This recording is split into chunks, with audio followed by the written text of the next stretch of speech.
আমি ঈসা আরু। আজ 20শে জুন 2026।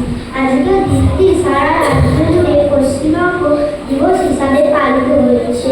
সেই উপলক্ষে আমি আমার প্রিয় রাজ্য পশ্চিমবঙ্গ সম্বন্ধে দু চারটি কথা বলতে চাই। আমি পশ্চিমবঙ্গে বাস করি। পশ্চিমবঙ্গে রাজধানীর নাম কলকাতা। রাজধানীর নাম কলকাতা।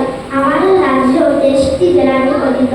আমাদের প্রধান ভাষা বাংলা। এখানকার প্রধান উৎসব দুর্গাপূজা। এছাড়া ঈদ, মাস, ছট পুজো, বুদ্ধ পূর্ণিমা সব আমরা একসাথে পালন করি। আমাদের পশ্চিমবঙ্গে অনেক দর্শনীয় স্থান আছে, যেমন দক্ষিণেশ্বরের কালী মন্দির, তারাপীঠ, ভিক্টোরিয়া মেমোরিয়াল, দার্জিলিং ইত্যাদি। পশ্চিমবঙ্গের